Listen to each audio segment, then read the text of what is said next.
Mesdames, Messieurs, chers amis, bonjour. Nous allons attaquer la session de l'après-midi de ce colloque qui est très riche en présentation, donc je ne serai pas très long. Uniquement pour présenter le premier conférencier qui sera Luis Pla Alios, qui est membre du Grand Chapitre Général d'Espagne. Nous nous connaissons avec Luis de longue date, puisqu'il était membre aussi d'une loge du Grand Orient de France, qui est rattachée à notre région. Donc c'est un plaisir de te retrouver, mon frère Luis.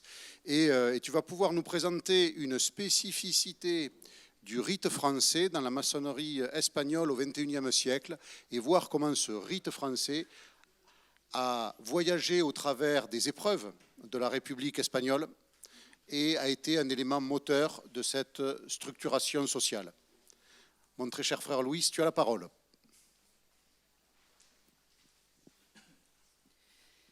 Les rites français dans la maçonnerie espagnole du XXIe siècle. Tout d'abord, je m'excuse pour ma mauvaise prononciation du français. Afin de comprendre la situation actuelle de la maçonnerie en Espagne, et plus précisément du rite français, il faut revoir l'histoire de notre pays.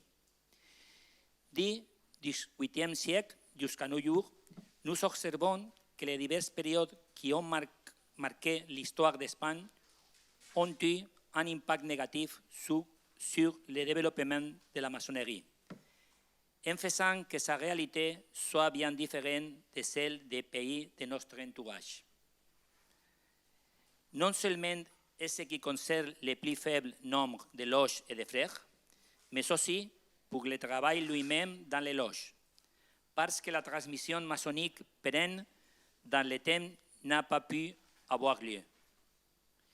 Je vais me limiter à schématiser les diverses périodes de répression, liberté, répression, afin que vous puissiez comprendre les rares périodes de liberté dont a disposé la maçonnerie en Espagne. XVIIIe siècle. Pendant le siècle des Lumières, la maçonnerie n'a pas existé de manière organique en Espagne. Pour l'ensemble de l'Espagne, nous avons la trace que de 5 ou 6 loges, avec une présence sporadique, pas très significative, puisque tous étaient composés majoritairement d'étrangers, essentiellement des Anglais. Ce vide maçonnique est dû essentiellement au fait que pendant ce siècle, l'Espagne s'est trouvée largement sous l'emprise de l'Église catholique. Marqué par une large influence de l'Inquisition, les bulles du pape Clément XII de 1738 et du pape Bénédicte XIV en 1751, qui excommuniaient les francs-maçons. Elle a eu un fort impact en Espagne. À la différence de la Grande-Bretagne protestante, la France et l'Empire autrichien catholique dont les monarques n'appliqueront pas ces bulles papales. Cependant, en Espagne, les Bourbons, Philippe V et Ferdinand VI les firent respecter immédiatement à travers la promulgation de nombreux décrets d'interdiction de la maçonnerie, avec les persécutions et la répression qui se suivaient et qui sont restées en place jusqu'en 1808, à la fois de la part de l'Inquisition et des monarques bourbons successifs. XIXe siècle. C'est en 1808, à partir de l'invasion française et de la suppression de l'Inquisition pendant le règne de Joseph Bonaparte, que l'on trouve la création de la première grande loge nationale sous les auspices français. Pendant cette période, qui n'a duré que 6 ans, apparaissaient des loges composées essentiellement de citoyens français et espagnols illustrés. Avec la défaite française et le retour sur le trône espagnol du Bourbon Ferdinand VII, un roi absolutiste, l'un des plus néfastes de l'histoire de l'Espagne, l'Inquisition revient et elle publie immédiatement une ordre d'interdiction condamnant la maçonnerie, avec la répression qui s'ensuit contre les maçons et les citoyens illustrés en général, également appelés afrancesados. pendant le règne de Ferdinand VII, démarre une dure répression de la maçonnerie, la plus dure et la plus longue de l'histoire d'Espagne, uniquement dépassée par la dictature de Francisco Franco. Pour nous faire une idée de la situation de l'Espagne à ce moment-là, il faut dire que la dernière exécution par l'Inquisition, à travers ce qui s'appelle juntas de fe, a été celle du maître Cayetano Ripoll, pendu pour ses croyances déistes à Valence en 1826. À cause des interdictions et des persécutions continues, ce n'est que lors de la Constitution espagnole de 1869 que la maçonnerie espagnole a pu se développer avec une certaine normalité.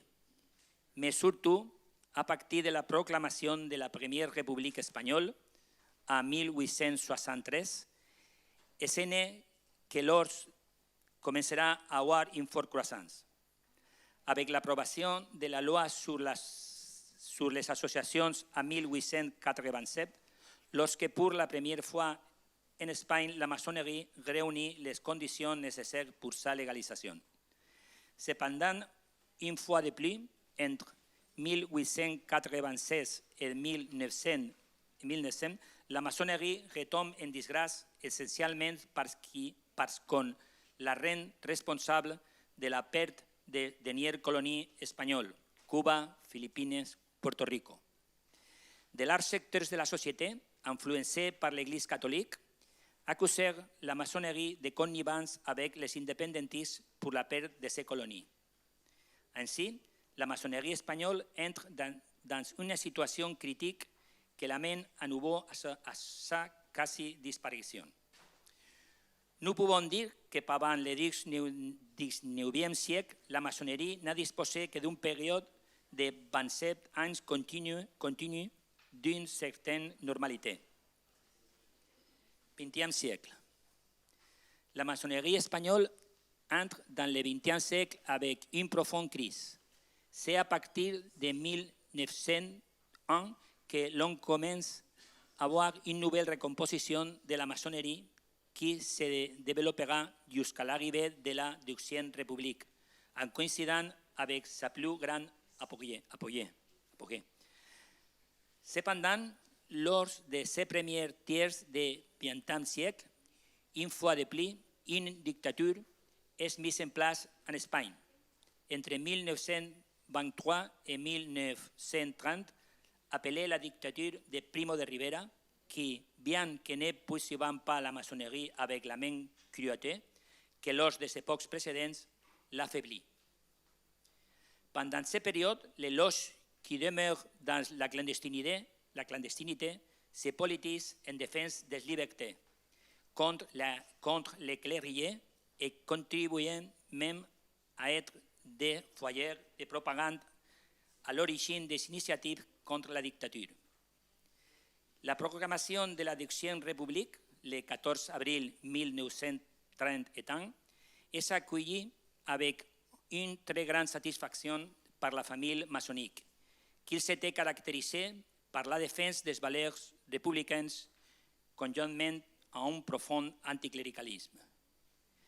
Pendant la Deuxième République de 1931 à 1939, la maçonnerie espagnole se politise et se fragmente à la fois. Dans les corps constitutifs de la Deuxième République, 119 des 575 sièges étaient occupés par des maçons, la plupart d'entre eux appartenant à des partis progressistes et républicains.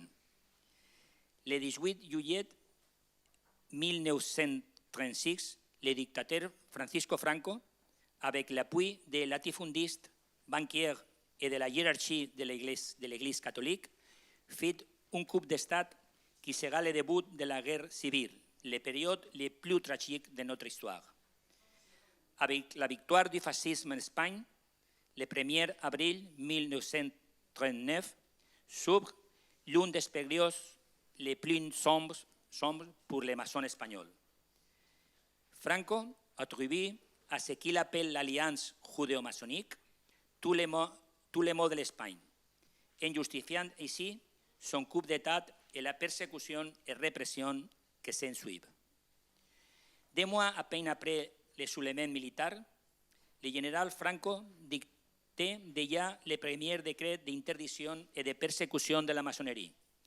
En 1938, il ordonna le retrait et la destruction de tous les symboles maçonniques, en les considérant contraires à l'Église catholique. Selon les termes du professeur Ferrer Benimeli, tous les maçons qui n'ont pas pu fuir de ce que l'on appelle la zone nationale, la zone occupée, ont été assassinés ou fusillés. Le simple fait d'être maçon était suffisant pour que des centaines de personnes soient exécutées sans autre motif. Exécutions, emprisonnements, tortures, exil attendaient les maçons espagnols. Leur persécution a été implacable jusqu'à leur suppression totale. Comme si la répression pendant la guerre civile n'avait pas été suffisante, un an après la fin de celle-ci, le 1er mars 1940, le gouvernement franquiste créa ce que l'on appelle le Tribunal spécial pour la répression de la maçonnerie et le communisme. Il faut dire que Franco, sous le terme de communisme, englobait socialistes, anarchistes et républicains en général. Le lendemain, le bulletin officiel de l'État publiait la loi d'application concernant ce tribunal. Une loi à caractère rétroactif qui permet d'exproprier leurs biens et d'appliquer des peines de prison. À titre d'exemple, un article de cette loi, article 7. Tous ceux qui, avant la publication de cette loi, auraient appartenu à la maçonnerie sont dans l'obligation de présenter auprès du gouvernement une déclaration de rétractation dans un délai de 2 mois. Dans la pratique, il les oblige à se rétracter publiquement et à dénoncer les autres frères. Bien entendu, les anciens maçons ne pouvaient pas travailler dans les fonctions publiques. Ce tribunal de répression de la maçonnerie et du communisme a été actif de 1940 à 1963, lorsqu'il a été remplacé par le tribunal d'ordre public, un tribunal de répression politique. Il n'existe pas de chiffres exacts, car pour justifier sa répression, le franquisme accusa des maçons qui ne l'étaient pas, mais des milliers ont été fusillés, exilés et poursuivis. Avec la dictature franquiste, qui dura 40 ans, la maçonnerie disparut entièrement en Espagne. L'époque de plus grande expansion et influence de la maçonnerie en Espagne a été sans doute celle de la dernière décennie du XIXe siècle et du premier tiers du XXe siècle, jusqu'à la chute de la Deuxième République.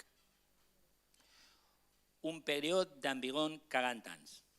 À cette époque, les loges étaient très engagés vis-à-vis du progrès social. Ells ont été de véritables écoles de formation de citoyens, où on cohabitait des citoyens de différentes classes sociales et idéologies. En ce qui concerne les riz français, pendant les périodes historiques que nous avons citées, il n'y en a aucune trace, sauf dans quelques loges de Catalogne. Le rite majoritaire, pour ne pas dire presque exclusif, était le rite écossais ancien et accepté. Comme nous l'avons vu, en Espagne, il n'y a pas eu de continuité historique et encore moins de transmission de la maçonnerie, comme cela a pu être le cas dans les pays de notre entourage, comme la France, la Belgique, la Grande-Bretagne, voire même le Portugal. Avec l'approbation de la Constitution espagnole en 1978, arrivait la démocratie en Espagne. Cependant, la maçonnerie ne sera légalisée en Espagne que le 19 mai 1979. Il y a fallu que ce soit à travers une décision judiciaire, car une résolution du ministère de l'Intérieur l'avait déclarée illégale. Les grandes obédiences maçonniques actuelles ont commencé à se constituer à partir de ce moment-là, à travers des loges avec des frères revenus de l'exil ou des étrangers, bien que l'on puisse dire qu'elles repartent à zéro. En 1940 s'est constituée la Grande Loge symbolique espagnole.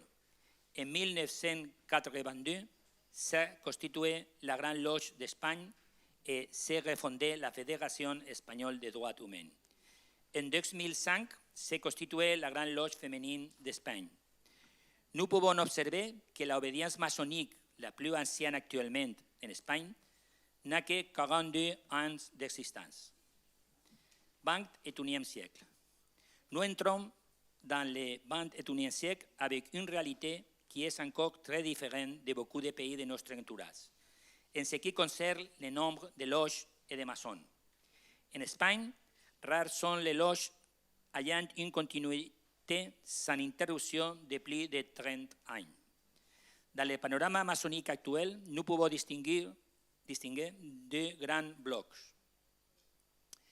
Celui représenté pour la Grande Loge d'Espagne, qui dépend de la Grande Loge unie d'Angleterre, qui est majoritaire, bien qu'une grande partie de ces loges se trouve sur la côte méditerranéenne et ne soit composée que par des maçons anglais qui travaillent en anglais.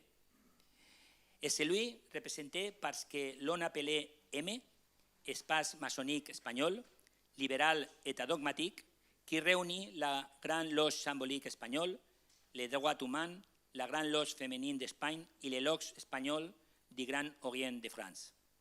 Les situations des grilles françaises dans l'Espagne actuelle. La Grande Loge d'Espagne, 144 loges, dont 4 loges travaillent au gris français. La Grande Loge symbolique espagnole, 65 loges, dont 9 loges travaillent au gris français. Les droits humains, 11 loges, aucun travaille dans le gris français. La Grande Loge féminine d'Espagne, 10 loges, aucun travaille dans le gris français. Les loges espagnoles du Grand Orient de France, 11 loges, dont 7 loges travaillent au gris français. Parmi un total de 260 loges des obédiences les plus représentatives en Espagne, seules 20 loges travaillent au gris français. Citer la présence du Grand Capítulo General d'Espagne Rito Francés, fondé en octubre de 2010 sous les auspices du Grand Chapitre Général du Grand Orient de France, Rito Francés. Actuellement, il y a 4 souverains chapitres avec des frères des loges de la Grande Loge symbolique espagnole et des loges espagnoles du Grand Orient de France. En analysant le panorama maçonnique actuel, nous voyons que le rite dominant est le rite écossais ancien et accepté. Pour moi, le problème, et il s'agit d'une opinion très personnelle, c'est que la plupart des loges développent un travail exclusivement introspectif, je dirais même ésotérique, avec une très faible, voire nulle projection vers l'extérieur. Je ne mets pas en doute que la plupart des membres de ces loges ont une grande conscience sociale, mais peut-être que les traces de notre histoire, déjà mentionnées, et l'absence d'une transmission maçonnique en sont la cause. Parler dans ces loges de sujets de société se confond avec parler de politique. Parler de laïcité se confond avec parler de religion. La maçonnerie espagnole, sauf quelques rares exceptions, ne travaille pas sur la laïcité. C'est un sujet dont on ne débat pas dans les loges. En majorité, la Bible est le livre de la loi dans les loges. Même les obédiences maçonniques qui se définissent comme en défense de la laïcité font fi de ce sujet. Le 9 décembre, Journée internationale de la laïcité et de la liberté de conscience, n'est pas célébrée par les obédiences maçonniques en Espagne, comme c'est le cas en France. Un parti important de la maçonnerie espagnole ne la considère pas comme un héritage des maçons qui, entre la fin du XIXe siècle et jusqu'à la dictature franquiste, ont défendu essentiellement les valeurs républicaines, celles des Lumières et qui ont lutté contre l'obscurantisme de l'Église catholique. C'est là maintenant que prend toute son importance le rite français. L'humanisme et les valeurs de liberté, égalité, fraternité, solidarité et laïcité qui sont dans l'esprit des rites français, sont plus nécessaires que jamais et elles doivent être débattues, comprises, assimilées et extériorisées dans les loges. À un moment historique où les valeurs éthiques sont en déclin, où le néolibéralisme s'impose et que le système public perd du terrain, où la xénophobie et l'homophobie gagnent du terrain, dominés par les médiatiques, les intérêts économiques, les fake news, la paresse intellectuelle, où la laïcité n'est pas défendue, les lois doivent devenir tout comme l'ont fait nos ancêtres, des écoles de formation des citoyens, dans une maçonnerie combative, héritière des Lumières, et pour cela, quel meilleur outil que les rites français. Le rite français non seulement est minoritaire en Espagne, il est également un grand inconnu et souvent incompris. Dans la société actuelle, notre devise de liberté, égalité et fraternité est vide de contenu. Le rite français du XXIe siècle a l'obligation de redonner du sens à ces devises. Unir ce qui est part dans une société où la majorité vit retranchée derrière ses positions. Unir ce qui est part en se fondant sur nos valeurs. Dans ce sens, le grand capítol général d'Espagne Rito Francès a un grand travail à faire et une grande responsabilité concernant à la diffusion du rite français et de nos valeurs. Mais nous avons déjà vu la faiblesse de la maçonnerie en général en Espagne, bien que dans le monde globalisé où nous vivons, c'est également du ressort d'autres puissances maçonniques de soutenir le travail qui pourra être fait dans notre pays. Yedi.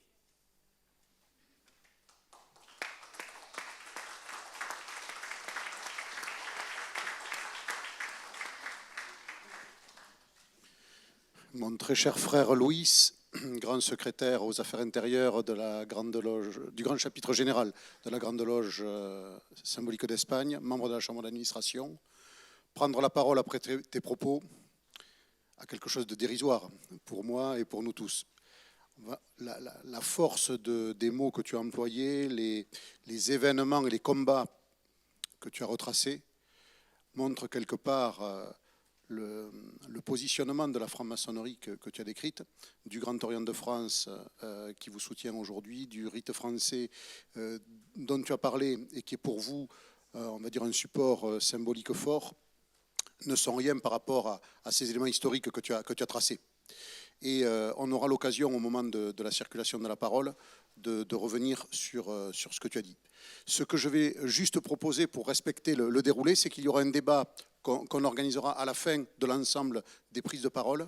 Comme ça laissera à chacun le temps aussi de la réflexion, de s'extraire de ces moments très durs que tu as cités et de revenir sur les projections que tu nous as citées. Mais je voulais soulever, on va dire, la remarquable, on va dire, présentation de ce que la maçonnerie a été comme structuration de cette République face au combat abject de la dictature qui vous a combattu. Merci. On va peut-être donc passer à la deuxième conférence. Tu peux te mettre, si tu veux, on va dire à l'Orient avec nous tous. Et on va passer à la deuxième présentation. Donc présentation qui va être donnée par Laure Caille, qui est ancienne, très sage et parfait, grand vénérable du Grand Chapitre Général féminin de France, ma très illustre sœur et grande maîtresse. Tu veux t'installer comme tu veux, à l'Orient, comme ça t'arrange. Ah mais moi je suis malléable. Je sais pas, moi je vous me dis. Installe-toi. Je mets où on me dit de me mettre, là. Ça te va ? Très bien, très bien.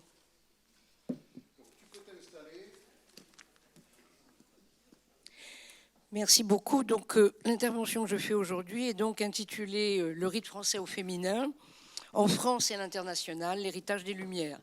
Je dois dire en préalable que pour tenir les 20 minutes auxquelles nous sommes tenus, je me suis abstenue de documenter, enfin de vous donner toutes les références des choses que je dis. Elles sont tout à fait vérifiables. Et s'il y a une version des actes, enfin une version écrite, vous aurez évidemment toutes les sources sur le papier. Alors, en préambule à un exposé qui sera forcément lapidaire, il me paraît opportun de souligner que le rite français au féminin s'articule autour de plusieurs paradoxes.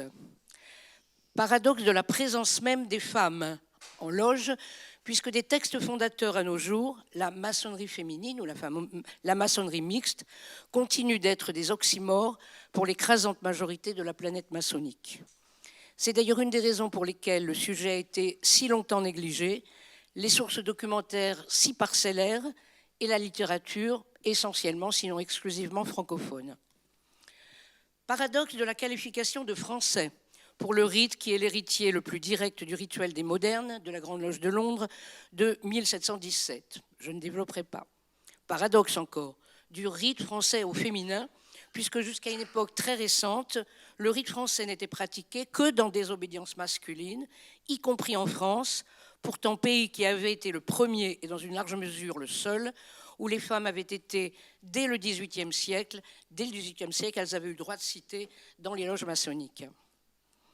De telle sorte que les études consacrées à la présence des femmes en franc-maçonnerie, qui se sont récemment développées, n'envisagent pas du tout l'angle du rite, ou très peu l'angle du rite, pas plus qu'elles ne distinguent la problématique de la franc-maçonnerie mixte de celle de la franc-maçonnerie féminine.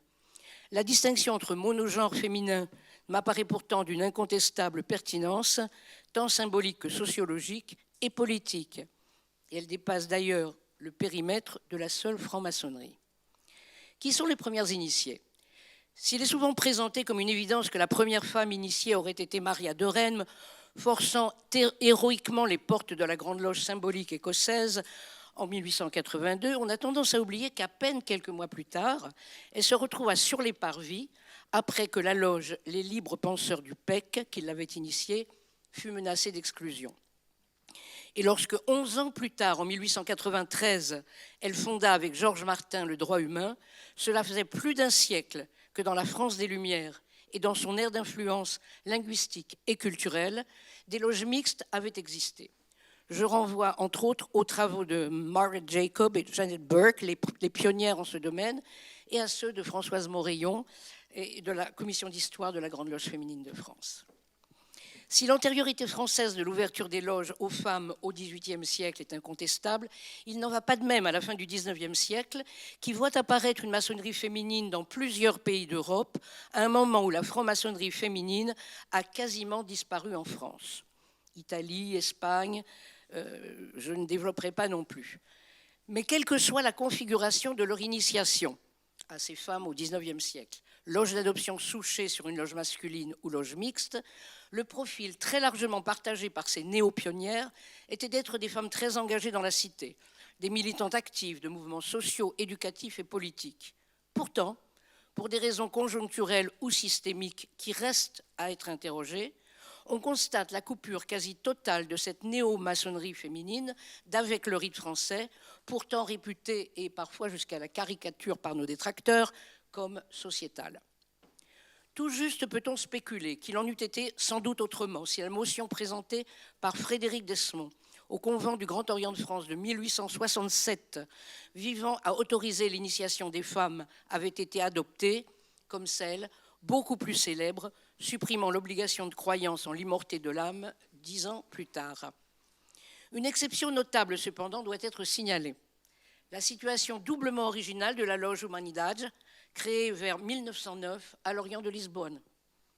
Reconnue par le Grand Orient lusitanien comme loge féminine de plein exercice et travaillant au rite français. Elle n'eut toutefois qu'une courte existence, car les sœurs invitées, et par invitées entendez sommées de revenir à une formule de loge souchée sur une loge masculine, refusèrent outrés et partirent en mixité, et au rite écossais ancien n'y accepté. Le rite français en mixité. Ce n'est que dans le dernier quart du XXe siècle que 2 nouvelles grandes loges mixtes se créent en France, articulant un principe de pluralité des rites pratiqués et le choix du rite français comme rite de l'obédience. L'une, la Grande Loge mixte universelle en février 1973, par une scission de 3 loges du droit humain. L'autre, la Grande Loge mixte de France en 1982, par scission de 11 loges de la Grande Loge mixte universelle. Je passe d'autres obédiences implantées en France comme le Gola, mais qui sont donc le Grand Orient latino-américain, fondé par des Chiliens en exil et qui travaillent aussi au rite français. Il faut attendre 2010 pour que la maison mère du rite français, si j'ose dire, le Grand Orient de France, s'ouvre aux femmes, non par une mixité généralisée, mais par la prise en compte de l'indifférence réglementaire au genre pour l'initiation des profanes et le respect du principe de souveraineté des loges, qui sont donc laissées libres d'être masculines ou mixtes, pas féminines. Si vous ne savez pas pourquoi, je pourrais répondre à vos questions. Le rite français, dans des obédiences féminines, 2 obédiences féminines tiennent une place particulière pour le rite français.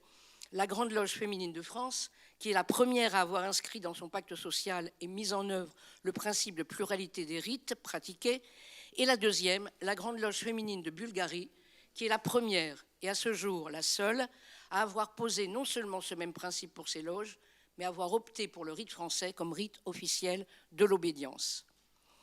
L'histoire du rite français en Grande Loge féminine de France ne se confond pas avec son histoire, comme le Grand Orient de France, mais avec son pluralisme, l'histoire de son pluralisme. C'est le 16 février 1973 que le grand maître du Grand Orient de France, Fred Zeller, remet la patente du rite français à la grande maîtresse de la Grande Loge féminine de France, Liberté Mortée, dans ce même temple Lafayette où nous sommes aujourd'hui. Il y a beaucoup de photos qui en témoignent. Le 10 mars de la même année, la première loge au rite français, Unité, est fondée à Paris avec les rituels codifiés par Arthur Groussier qui lui sont remis à la loge par le Grand Orient de France. Pourquoi le rite français? Pourquoi ces années-là, cette année-là? Les années 70, 1970, voient en France l'éclosion de nouvelles formes d'engagement social qui posent clairement l'aspiration de nombreuses femmes à des espaces de réflexion, de parole et d'action féminin. À la Grande Loge féminine de France, où les loges travaillent exclusivement au rite écossais ancien et accepté avec obligation d'invoquer le grand architecte, un nombre croissant de sœurs pense qu'il est temps d'ouvrir les portes à des femmes qui souhaitent, comme l'affirmeront les fondatrices d'Unité, je cite, pratiquer un rite dépouillé de toute connotation déiste et qui, je cite toujours, refusant d'opposer la démarche initiatique au projet humaniste, veulent associer dans les travaux la voie symbolique maçonnique et une recherche ouverte sur les questions du monde et de la cité. À cette même époque, les parvis du Géo bruissent déjà de rumeurs sur la volonté d'initier des femmes ou d'aider à la création d'un Grand Orient féminin, comme le rapporte le bulletin du Grand Orient de France, Les Annales, en date de février 1973, et comme le grand maître Fred Zeller l'exprimera sans détour dans son allocution lors de la cérémonie de remise de patente.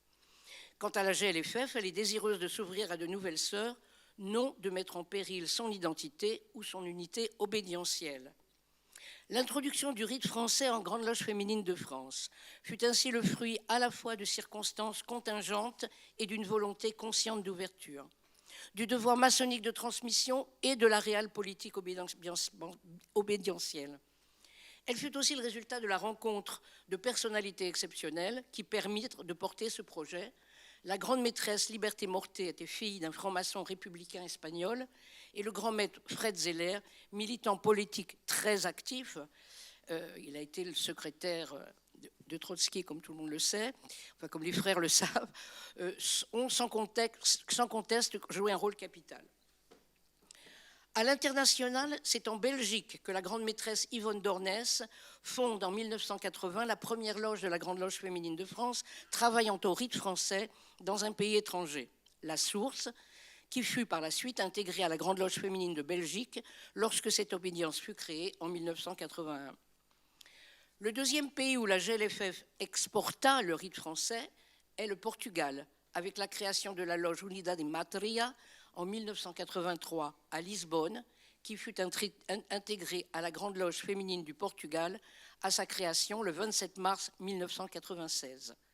La Grande Loge féminine du Portugal compte aujourd'hui 6 loges qui travaillent au rite français, dont la loge Humanidades à l'Orient de Lisbonne, allumée en 2008, qui a repris le titre distinctif de la loge portugaise emblématique déjà citée. Je salue nos sœurs de la Grande Loge féminine du Portugal présente. Dans les départements et territoires français ultramarins, la Grande Loge féminine de France ne comptait que des loges au rite écossais jusqu'aux années 2000. La raison la plus évidente en est qu'après les premières initiations de femmes togolaises en 1978 au rite français par la Loge Unité, ce qui n'est pas toujours connu des sœurs de la Grande Loge féminine de France elles-mêmes. Donc après cela, les transmissions hors hexagone furent toutes dévolues à une loge spécifiquement conçue pour l'international, la Rose des Vents, travaillant au rite écossais ancien et accepté.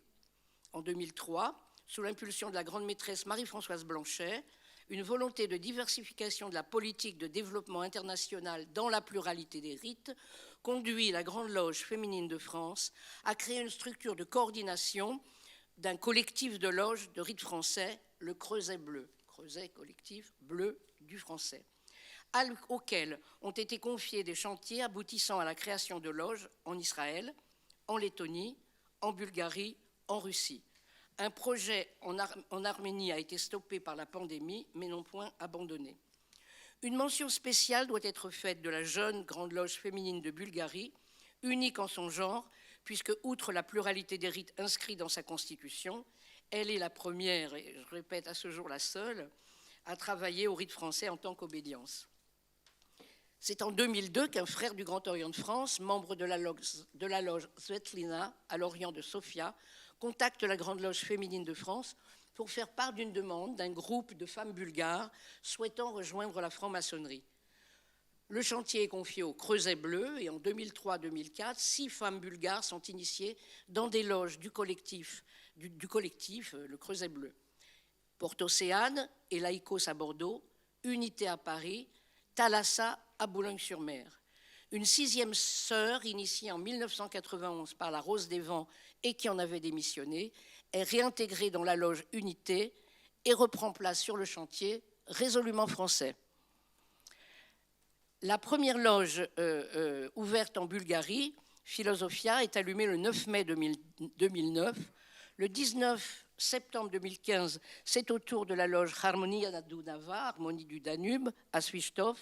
La construction de la 3e loge, Zvezdata na Trakia, l'étoile de Thrace, est engagée et son allumage le 8 mars 2018, heureux présage de la Journée des droits des femmes, précède la fondation de la Grande Loge féminine de Bulgarie par la grande maîtresse de la Grande Loge féminine de France, Marie-Thérèse Besson, et son conseil fédéral, devant de nombreuses délégations de loges de la Grande Loge féminine de France, des obédiences féminines du comité de liaison, du CLIMAF, comité de liaison de la internationale de la franc-maçonnerie féminine, et du Grand Orient de France.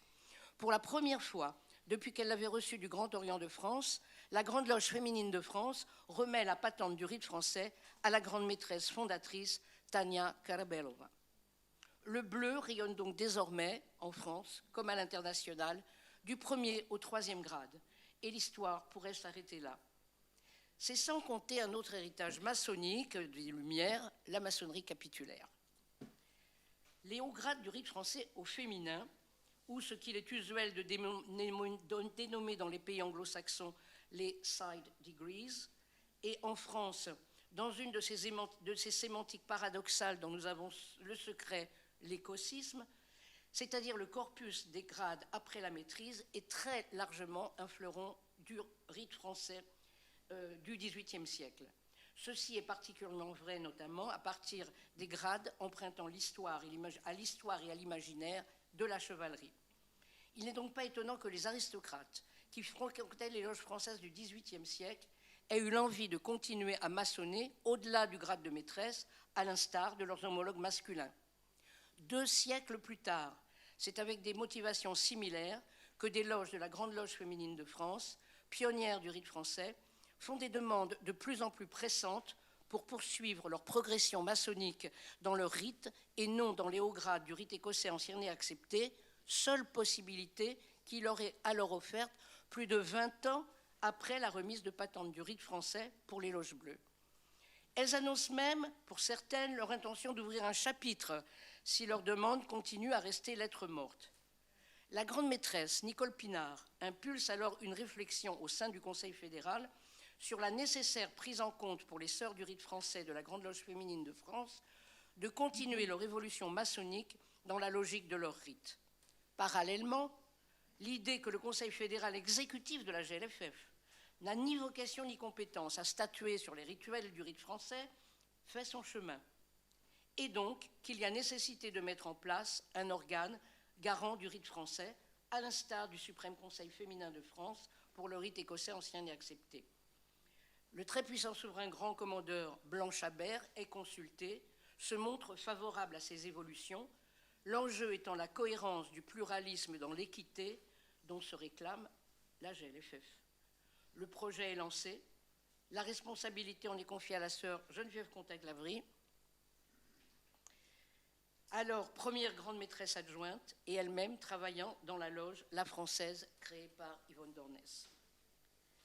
Du côté du Grand Orient de France, le soutien des frères du Grand Chapitre Général dans la construction d'un grand chapitre féminin et la transmission des ordres est acquis.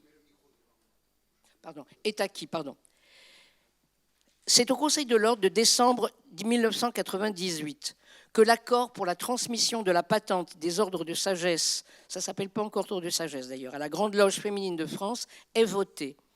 Le grand maître, c'était évidemment dans le bulletin Les Annales aussi qu'on peut voir ça. Le grand maître, Philippe Guglielmi, on informe officiellement la grande maîtresse Nicole Pinard. Le triangle fondateur, proposé par le Conseil fédéral, est en charge de coopter 18 à 20 sœurs maîtresses de la GLFF.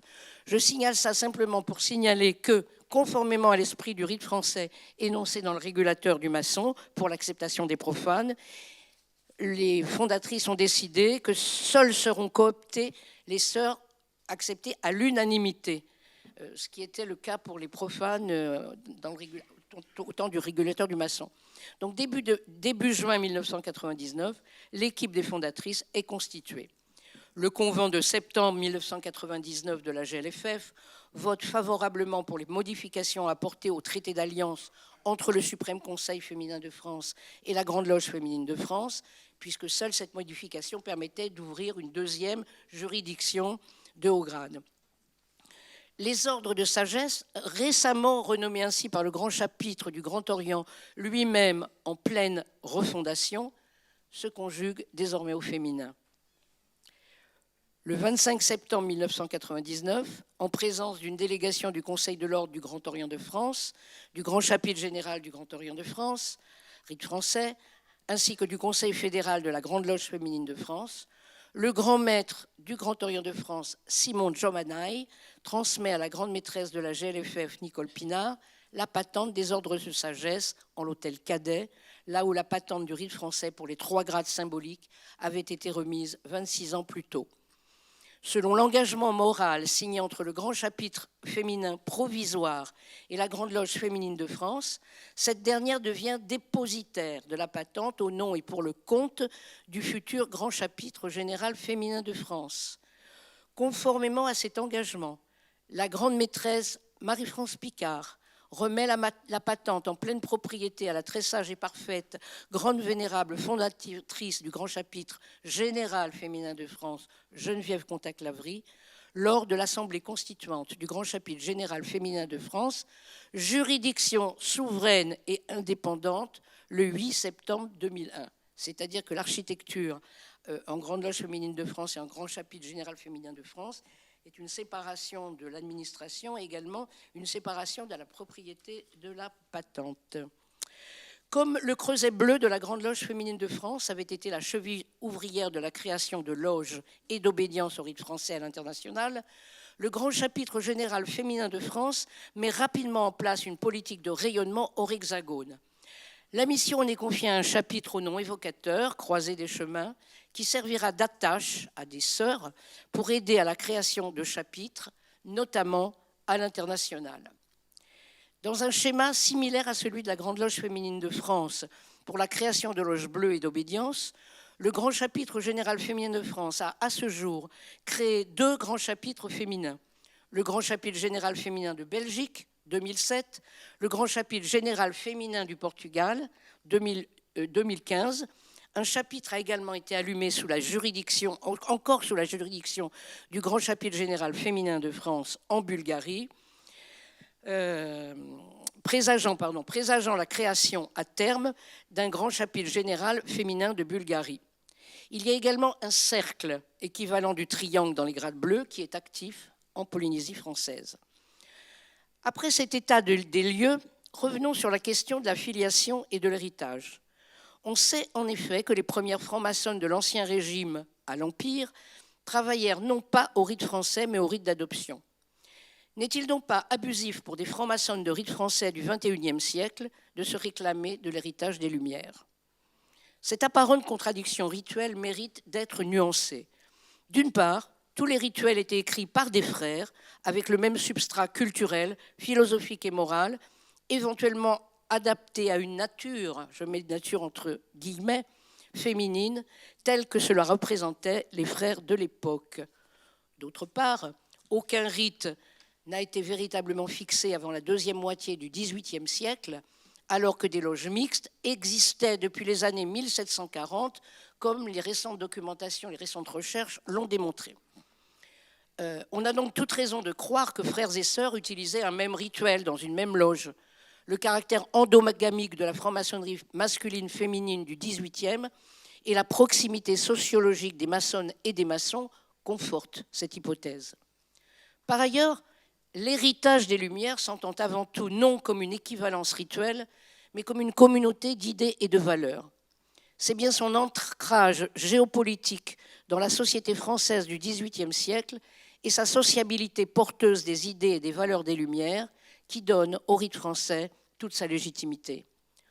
Or, malgré un fâcheux entêtement de certains, heureusement de moins en moins nombreux, à brocarder la maçonnerie des dames, comme on l'appelait alors, et à la réduire avec une condescendance agacée à un espace récréatif frivole où elle jouait à la franche maçonnerie comme la reine Marie-Antoinette jouait à la bergère à Trianon, il est désormais largement documenté que les premières francs-maçonnes au XVIIIe siècle participaient, comme leurs homologues masculins, du bouillonnement intellectuel de la société française pré-révolutionnaire et du nouveau discours sur les notions d'universalité, de raison, d'égalité des droits, avec le triptyque qu'on a évoqué ce matin. Une nouvelle parole de femme se construisait, soutenue par des hommes de progrès, Diderot avec l'essai sur les femmes, Condorcet sur l'admission des femmes du droit de cité, et eux-mêmes souvent francs-maçons, comme Choderlos de Laclos, écrivant plusieurs discours, dont celui où il exhorte les femmes, je cite, « Apprenez que l'on ne sort de l'esclavage que par une grande révolution ». En cela, la maçonnerie de la France du XVIIIe siècle, dont l'histoire se confond avec celle du Grand Orient de France, a été un indiscutable vecteur d'émancipation pour les femmes qui ont pu y accéder, tant par la réponse originale que les rituels maçonniques apportaient à leurs aspirations spirituelles, que par la possibilité qu'elles ont eue d'y découvrir, ou pour certaines d'y prolonger, la sociabilité mixte et d'échange des salons. Cette démarche conjointe de spiritualité libérée des dogmes et de l'impératif de transcendance, ce devoir d'engagement dans le débat philosophique et sociétal, cet exercice de responsabilités diverses dans une structure collective et sororelle qui était réservée à l'époque à une élite aristocratique, nous semble d'une grande actualité pour les francs-maçonnes de rite français dans le contexte formidablement démocratisé de la franc-maçonnerie d'aujourd'hui et, oserais-je dire, dans le contexte général géomondial que nous connaissons. Plus que jamais, l'injonction kantienne de sortir de sa minorité et d'oser savoir prennent tout leur sens. Je vous remercie.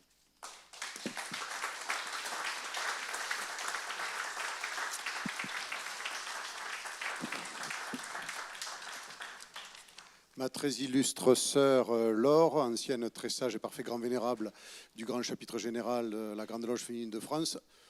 C'est long tous ces titres, mais c'est important de les citer. Tu as évoqué... Ah, mais je ne le savais pas. Merci pour ton intervention.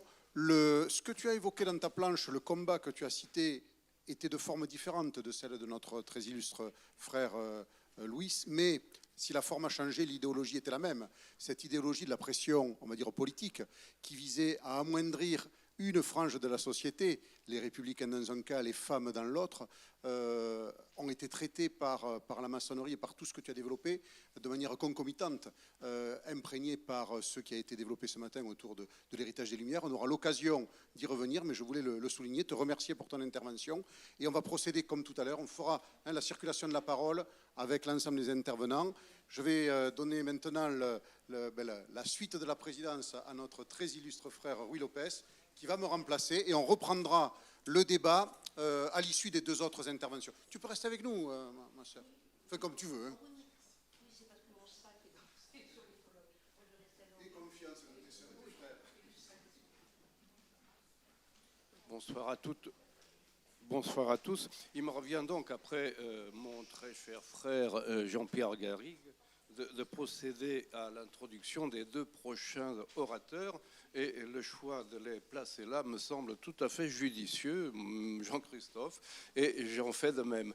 Je ne sais pas si on m'entend, mais sans doute que oui, d'autant que ma voix porte comme de notre sœur Laure. Je vais me présenter rapidement, il y a 3 lignes, peut-être même une. Je viens me présenter rapidement. Je suis donc Ruy Lopez, grand secrétaire aux affaires extérieures du grand chapitre général Rite français du Grand Orient de France. Et j'ai effectivement l'honneur de commencer par vous présenter et d'appeler à ce qu'on appelle l'Orient ici, d'appeler donc notre très cher frère Joachim Grave dos Santos, qui est effectivement directeur. Tu peux prendre place, mon frère, si tu veux bien, et tu me laisses 2 secondes pour que je dise succinctement qui tu es. Donc, directeur des archives du Grand Orient lusitanien. Alors, le Grand Orient lusitanien, sans doute que depuis ce matin, vous l'avez compris, il s'agit du Grand Orient du Portugal. Et lusitanien, c'est quand même pas par hasard. La Lusitanie, c'est la lumière, qui est effectivement la lumière du soleil là-bas est un tout petit peu éclatante. Et donc, responsable aussi des archives historiques du Grand Orient lusitanien, éditeur de la Gazette Fanzine, il n'aura peut-être pas l'occasion aujourd'hui d'en parler, mais qui est effectivement une gazette sur PDF, Internet, comment on dit, et de souverain chapitre Fraternidad à l'Orient, à Vallée de Lisbonne, auquel appartient notre très et bien-aimé frère Joachim, à qui je laisse de suite la parole pour qu'il nous parle de l'influence de la Révolution française. Je pense que c'est celle de 1789, n'est-ce pas? Et les idées des Lumières au Portugal. Si tu veux bien, tu as la parole, mon très cher Joachim. Bien, bonsoir à tous. En réalité, ma présentation s'appelle « Rite français et Lumière dans les archives de l'Inquisition portugaise ».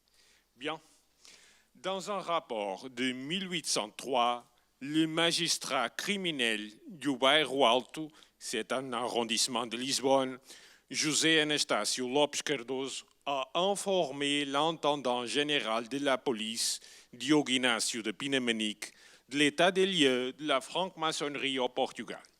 Ce document, qui actuellement est au Brésil, est un texte immédiatement postérieur à la fondation du Grand Orient lusitanien, dans lequel le magistrat n'hésitait pas à intégrer la franc-maçonnerie parmi les principaux ennemis du trône et de l'autel. Bien que ce magistrat ait admis que les principes maçonniques en eux-mêmes ne seraient pas les vrais germes de la Révolution, il n'a pas manqué de déclarer que ce que j'observe, c'est que les hommes désignés par l'impiété et la rébellion sont les plus distingués dans le zèle maçonnique. Ce que j'observe, c'est que l'élection de Mirabeau, Diderot, Fréré, Helvétius, Bolingbroke, Marquis d'Argens, et par Dupuy, par Volney et par d'innombrables nombres de cette qualité leur plaisent et représentent leur sujet d'étude favori. Pour soutenir cette étroite association entre la franc-maçonnerie et les auteurs des Lumières, Lopes Cardoso a rappelé un document qui contenait le projet d'une bibliothèque maçonnique et qui avait été récemment saisi dans l'enquête menée contre le franc-maçon Vieille-Côte. Concernant ce dernier, il a mentionné que l'ossature de cette bibliothèque serait formée à partir des principaux livres impies et révolutionnaires. Au Portugal, tout au long du XVIIIe siècle, la circulation des livres des principaux philosophes des Lumières a toujours été censurée par les instances officielles, mais l'acquisition de ces œuvres a eu lieu souvent par des moyens hors de la loi. Au vu de la demande, il n'est pas surprenant que certains libraires vendaient des livres interdits, usant de tous les artifices possibles pour échapper à la censure. Dans ce métier, le rôle d'un petit groupe de libraires français ou d'origine française doit être souligné. Et il existe encore à Lisbonne une librairie Bertrand qui a été fondée à cette époque. Ceci était approvisionné par le contrebande de livres réalisés avec la complicité de marins, de soldats étrangers résidant au Portugal et de diplomates. C'est donc dans cet environnement obstiné de défense de la sécurité et de la tranquillité publique, dans lequel l'intendant général de la police cherchait à réprimer tout ce qui pouvait passer pour contraire à un pouvoir établi d'ancien régime en décadence accélérée, que l'on peut insérer cette association faite par l'obscurdose entre franc-maçonnerie et idéologie des Lumières. Mais quels avaient été les principaux moyens de diffusion de la franc-maçonnerie au Portugal? Les magistrats avaient des idées claires à cet égard, sur la base des déclarations de plusieurs francs-maçons emprisonnés dans les cachots de l'intendance générale de police et de l'Inquisition, qui avaient la compétence pour juger le crime d'appartenance à l'ordre maçonnique. Pour lui, il n'y avait donc aucun doute sur les causes qui avaient poussé à l'expansion de ce type de sociabilité dans le royaume, se référant explicitement dans son rapport au port et au régiment de militaires étrangers au service du Portugal, comme étant les principaux foyers de prolifération des loges maçonniques. Le contenu des déclarations de plusieurs francs-maçons qui figurent dans les procès-verbaux de l'Inquisition reflète que la franc-maçonnerie portugaise, bien qu'encore composée de peu d'ateliers, était déjà dotée d'un niveau d'organisation appréciable. Un exemple de ceci est la bibliothèque susmentionnée, qui était un pilier important dans la structure du Grand Orient lusitanien naissante et qui était dotée d'une direction qui correspondait avec les loges. Cela n'a pas empêché l'activité maçonnique de s'exercer dans des conditions très précaires. Dans cette période, entre la dernière décennie du XVIIIe siècle et la première décennie du XIXe siècle. C'est au cours de ces 20 années environ que s'est introduite au Portugal une pratique rituelle de style français qui s'est progressivement rapprochée du rite français. Cependant, de nombreuses informations à cet égard sont présentes dans les déclarations faites par les francs-maçons dans le cadre des procédures du tribunal du Saint-Office, permettant d'avoir une idée de l'évolution du cérémonial maçonnique pratiqué par les ateliers portugais à cette période. À cette pratique rituelle n'était pas étrangère la présence au Portugal de plusieurs francs-maçons français avec une participation plus ou moins importante au processus de formation d'une franc-maçonnerie portugaise qui aurait commencé à naître quelques années avant sur l'île de Madeira. Dans la seconde moitié du XVIIIe siècle, le port de Funchal était un avant-poste important sur les routes maritimes de l'Atlantique. Il y avait donc un grand afflux de navires. C'est pour gouverner cette colonie qu'en 1767, un nouveau capitaine général, João António de Sá Pereira, il était nouveau du marquis de Pombal, premier ministre à cette époque, a pris ses fonctions. Dans un port où affluaient des marins de différentes nationalités, les idées circulaient aisément. Et il appartenait donc au capitaine général d'agir contre cette importation de courants de pensée interdite, ce qu'il a fait avec diligence. Suite à une dénonciation, le capitaine général a lancé le 6 novembre 1770 un mandat d'arrêt contre Aires Dornelis Frezão, greffier du bureau des douanes de Funchal, sa femme ayant été également interrogée.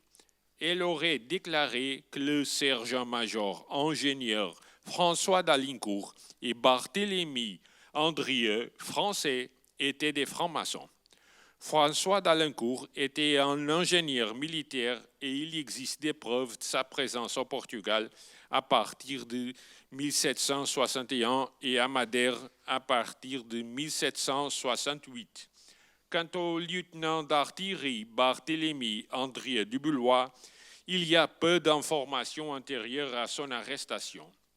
La persécution du gouverneur Sapreira n'a pas éteint la franc-maçonnerie à Madère, qui a continué à se développer, attirant les membres des classes les plus cultivées de l'île. Concernant les relations internationales de ces premières loges madériennes, le médecin français Jean-Joseph d'Orquigny déclara en 1792 à l'Inquisition de Lisbonne que les plus anciens avaient obtenu des patentes de la Grande Loge de France, de qui le prince de Clermont était alors grand maître. D'Orquigny a également déclaré que cet atelier était dédié à Saint-Louis, et on peut donc émettre l'hypothèse que François d'Alincourt détenait une charte patente, vraie ou faux, de la première Grande Loge de France. Cependant, il est fort probable que cette activité maçonnique se soit développée indépendamment des grandes loges françaises et anglaises pendant une vingtaine d'années au point de s'éteindre à Lisbonne. C'est donc en 1791 que les autorités ont pris connaissance de cette situation par les déclarations faites par le clerc séculier Dom André de Moraes Sarmento, dénoncé au Saint-Office comme étant l'élément central du groupe maçonnique de Lisbonne. La confession de Dom André a donné lieu à une vaste vague d'arrestations à Madère et à Lisbonne, et les déclarations faites par les détenus sont extrêmement importantes pour connaître les détails du cérémonial maçonnique pratiqué au Portugal à l'époque. En général, les déclarations faites au Saint-Office par les maçons en prison sont assez concordantes, décrivant en détail les décorations des salles dans lesquelles se déroulaient les tenues.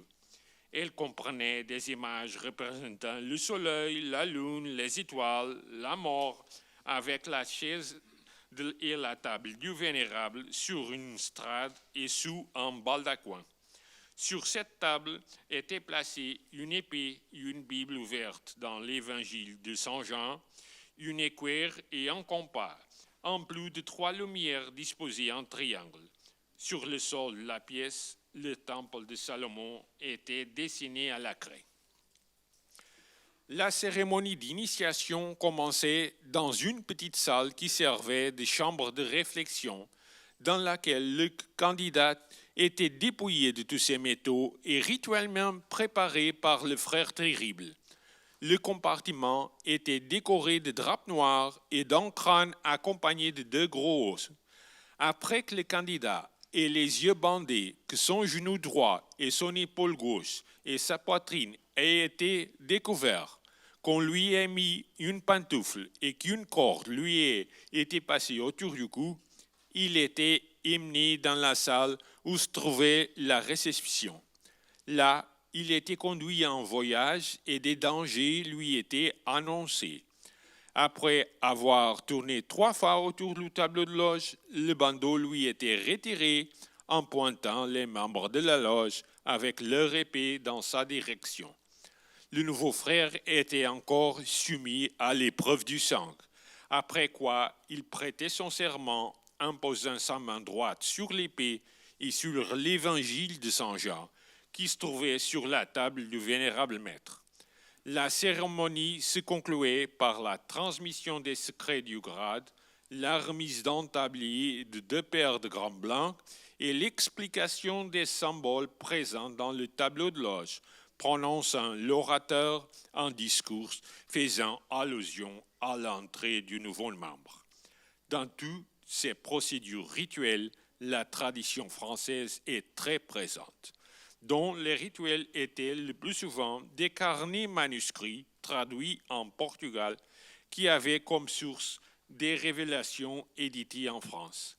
À titre d'exemple, citons les déclarations de Francisco Moreira de Sá qui, en 1792, fit référence à l'Inquisition, que les francs-maçons de Lisbonne étaient régis par la divulgation française de 1745, l'ordre des francs-maçons trahis.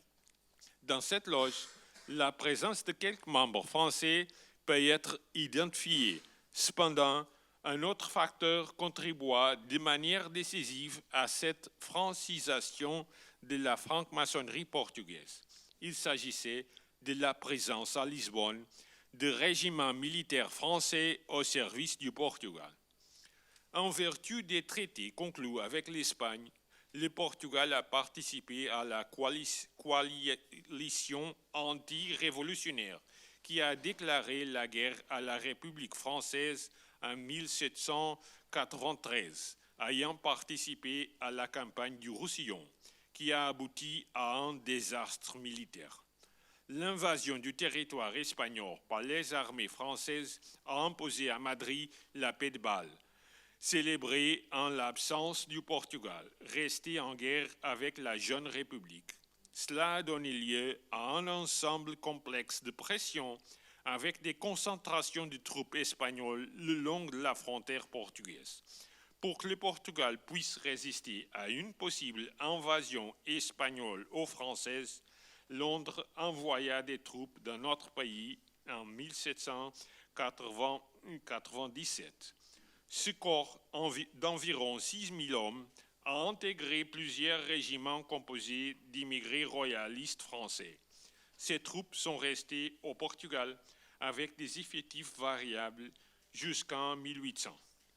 Dans les archives de l'Inquisition, nous trouvons des déclarations attestant de la présence de militaires de ces régiments français dans les loges portugaises, et il y a aussi des francs-maçons portugais qui ont déclaré avoir été initiés dans les loges militaires de ces régiments.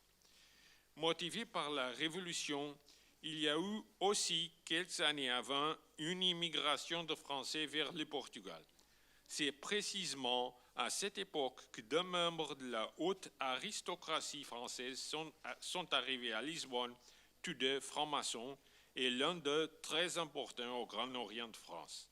Ce n'était autre que Anne-Charles Sigismond, marquis de Royan, duc de Châtillon, duc de Pinay, duc de Montmorency-Luxembourg, qui avait été administrateur général de cette obédience maçonnique. Montmorency-Luxembourg fit 2 séjours à Lisbonne, le premier l'été de 1790 à mai 1793 et le second de 1795 jusqu'à sa mort en 1813. Aussi, François-Henri de Franctot, duc de Coigny, militaire et ancien écuyer de Louis XVI, également franc-maçon et aussi membre de la loge Saint-Jean de Montmorency-Luxembourg, il a également émigré à Lisbonne et a occupé le poste de capitaine général de l'armée portugaise. Bien qu'il n'y ait aucune preuve qu'il y a eu une activité maçonnique de Montmorency-Luxembourg ou de Coigny au Portugal, leur statut maçonnique était dans le domaine public et naturellement connu des autorités. Cependant, comme cela est arrivé à plusieurs membres de la haute aristocratie portugaise dénoncés au Saint-Office, les autorités ne se sont pas préoccupées de ceux qui, de toute évidence, ne seraient jamais ennemis ni du trône ni de l'autel, ce qui montre la motivation strictement politique des persécutions menées contre les francs-maçons en cette période, étant l'Inquisition complice de l'appareil répressif de l'État. Certains des francs-maçons arrêtés par le Saint-Office pour se protéger se vantaient dans leur déclaration d'être un bon rapport avec des membres de la haute aristocratie qui appartiendraient également à l'ordre. Et c'est dans ce contexte que certaines références à Montmorency, Luxembourg, peuvent être trouvées dans les procès de l'Inquisition. Par exemple, Francisca Moisineto a mentionné que, sachant par ouï dire que le duc de Luxembourg était franc-maçon, il avait effectué lors d'une rencontre avec lui ces signes, et le duc lui avait répondu par un signe qui montrait qu'il appartenait à une hiérarchie supérieure. Cependant, les procès du Saint-Office attestent que dans les dernières décennies du XVIIIe siècle, certains hauts grades ont commencé à être connus au Portugal et qu'au début du XIXe siècle, dans le Grand Orient lusitanien naissant, il y avait déjà un atelier supérieur, le chapitre des chevaliers de l'épée. Aussi, Francisco Álvares de Nóbrega, dans des déclarations du 22 juin 1803, déclara à l'Inquisition que Curvo Semedo et João Vicente Pimentel Maldonado seraient des rares francs-maçons à avoir le plus haut degré à cette époque, celui de chevalier Rose-Croix. On en conclut donc qu'à partir de 1803, il y avait des maçons au Portugal décorés de tous les autres grades du rite français. En 1808, un rituel pour les 3 degrés symboliques a été publié pour les loges du Grand Orient lusitanien, dont aucun exemple connu ne survit. Bien que le texte intégral de cette publication ne soit pas disponible à ce jour, une source secondaire permet néanmoins d'affirmer que ce premier rituel de référence ne s'est pas seulement inspiré de la tradition maçonnique française, mais s'est même inspiré des textes fondateurs du rite français. Eurico Aguiar Cruz a vu, dans les années 50 du XXe siècle, pendant la clandestinité de la franc-maçonnerie au Portugal, une copie de ce premier rituel, ayant transcrit certaines parties qui sont précieuses pour déterminer sa source. En comparant ces extraits du premier rituel de référence du Grand Orient lusitanien avec les rituels français de l'époque, il devient évident qu'il s'inspire du rituel pratiqué dans le Grand Orient de France, qu'il faut publier sur le titre « Le régulateur du maçon », puisque tous ces extraits correspondent à des traductions de ce document. On en conclut donc qu'au Portugal, au cours de la dernière décennie du XVIIIe siècle et de la première décennie du XIXe siècle, une sociabilité maçonnique s'est développée, soutenue par une pratique rituelle de style français qui a attiré des personnes fascinées par la culture des Lumières. Cette franc-maçonnerie portugaise naissante était considérée avec grande méfiance par l'intendant général de la police, qui était extrêmement bien informé des activités maçonniques et qui avait dans le Saint-Office un complice efficace dans la répression des idées nouvelles. Ces persécutions étaient essentiellement politiques, en défense d'une situation d'ancien régime en déclin accéléré en raison de son incapacité à suivre la dynamique de changement social imposée par un monde en mutation. C'est dans ce contexte que le rite français s'est implanté au Portugal entre 1803 et 1804, se constituant comme un élément agrégateur de la pratique rituelle d'un Grand Orient lusitanien, très soucieux de la formation culturelle de ses membres, allant même jusqu'à fonder une bibliothèque. En ce sens, on peut considérer qu'au Portugal, cette culture maçonnique majoritairement d'origine française a été un autre facteur qui a favorisé la diffusion des idées des Lumières et qui a contribué au développement d'une opinion publique où s'est formée une conscience libérale. Merci pour votre attention. Je te remercie.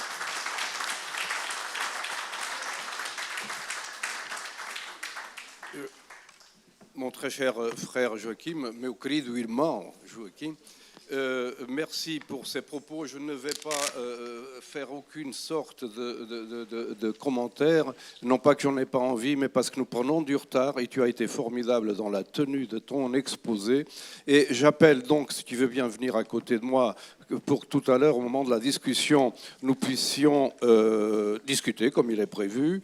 J'appelle donc, s'il veut bien, Joe, je ne sais pas comment...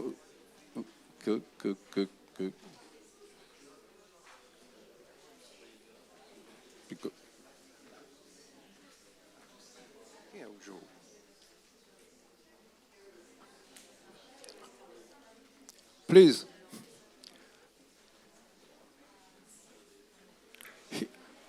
Here. The speaker? Here. Yes.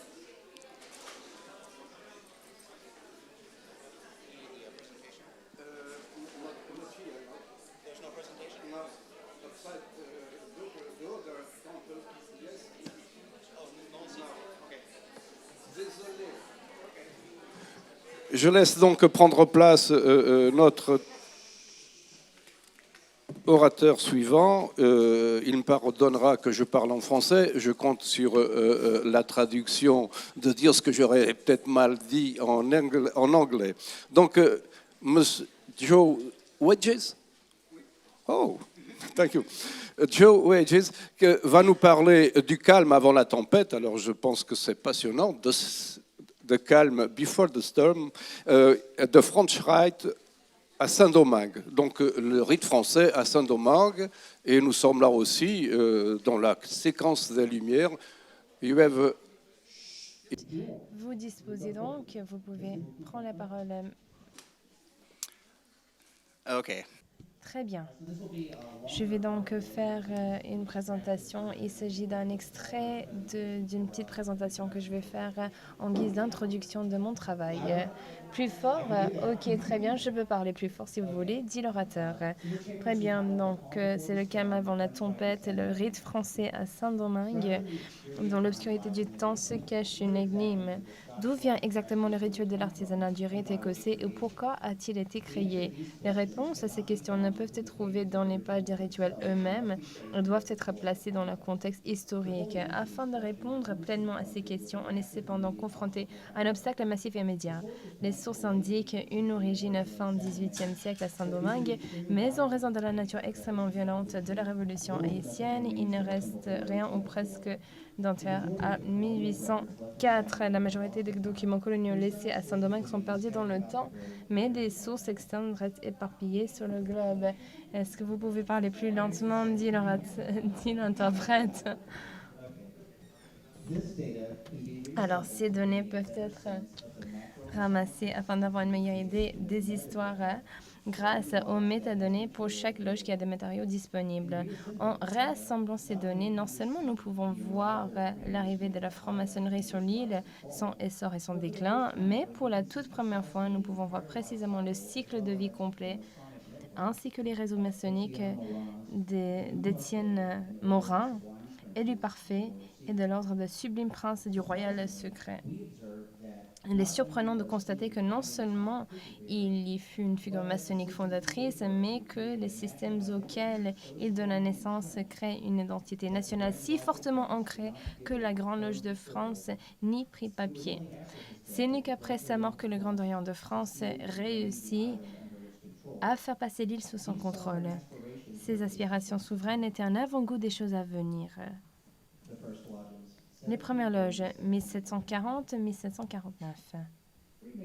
La franc-maçonnerie arrive à Saint-Domingue entre 1738 et 1740 au Quai avec la fondation de la loge La Concorde.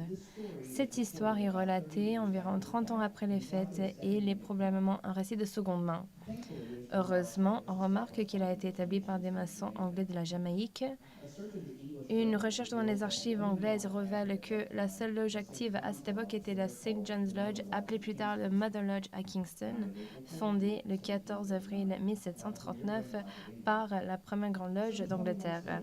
Quelques 20 mois plus tard, un état de guerre existait entre l'Angleterre et la France, avec la guerre de succession d'Autriche commençant sérieusement le 16 février 1740 et se terminant le 18 octobre 1748. C'est donc dans cette fenêtre de 20 mois que la Concorde voit le jour. L'état de guerre a mis fin à la collaboration maçonnique directe entre l'Angleterre et la France, du moins en apparence. Le mercantilisme pratiqué en Angleterre et en France imposait à leur possession coloniale l'interdiction stricte de faire du commerce uniquement dans les sphères de leurs nations respectives. Il s'agissait clairement d'une politique qui existait en principe, mais en réalité, les lignes étaient floues et les protocoles de nécessité dictaient une politique différente. On voit des évidences dans la fondation, ou de la preuve dans la fondation de la Concorde.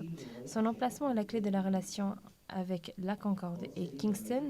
Les deux villes sont d'importants producteurs et exportateurs de sucre pour leurs colonies respectives. Les quais se trouvent à l'extrémité sud-ouest de Saint-Domingue, loin des voies de navigation très fréquentées de la côte nord de l'île. Stratégiquement, elle se trouve à l'est de Kingston, ce qui en fait un lieu idéal pour le commerce direct non sanctionné. L'appartenance maçonnique était le moyen de faciliter une telle relation. La franc-maçonnerie s'est répandue à travers le monde en utilisant les mers, les autoroutes du XVIIIe siècle, en rassemblant les marchands, les propriétaires des capitaines de navires, les autorités locales et les militaires sous une association commune qui transcendait parfois le nationalisme. Presque toutes les grandes villes portuaires des possessions coloniales anglaises et françaises possédaient une loge. Saint-Domingue était exceptionnel en comparaison, comptant au moins 39 loges connues et de nombreux autres corps de haut degré qui là étaient rattachés tout au long de la vie de la colonie. On n'en entendait pas moins de la part des Antilles, dont la production représentait la moitié du PIB français pendant son existence. Comprendre les réseaux sociaux maçonniques du XVIIIe siècle est donc essentiel afin de comprendre les réseaux commerciaux. Le premier système de Morin, les élus parfaits, 1745-1760. L'appartenance à la franc-maçonnerie était la clé du succès commercial à cette époque et offrait en outre la perspective d'un traitement nettement meilleur si l'on était fait prisonnier. Il existe plusieurs récits contemporains où la courtoisie maçonnique a supplanté la politique étrangère par respect fraternel. Le plus pertinent d'entre eux est celui d'Étienne Morin, fait prisonnier à 2 reprises par les Anglais, la première fois en 1745 et la deuxième en 1762. Ces 2 événements ont changé à jamais le cours de la franc-maçonnerie sur l'île, faisant d'Étienne Morin un député des élus parfaits de la Grande Loge en France. Morin utilise ses pouvoirs pour devenir la figure dominante jusqu'à son décès. À la fin de l'année 1760, au moins 7 loges avaient été fondées à Saint-Domingue, 3 loges Saint-Esprit à Léogane, l'Union à Petit-Goâve et la parfaite loge d'Écosse de Port-de-Paix avait disparu.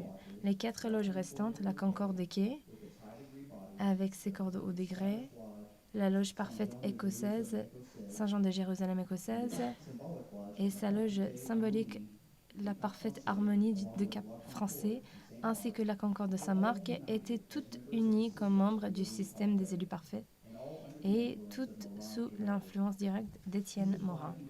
C'est pourquoi il était le choix évident des députés de Saint-Domingue. Morin, grand inspecteur de la Grande Loge de France, 1761-1765. En 1761, Morin était à Paris et devint le député de la Grande Loge le 27 août 1761. Un examen attentif des pouvoirs qui lui sont attribués est instructif afin de déterminer précisément quelles étaient les limitations de ses pouvoirs et privilèges par rapport à ce qui s'était déjà passé.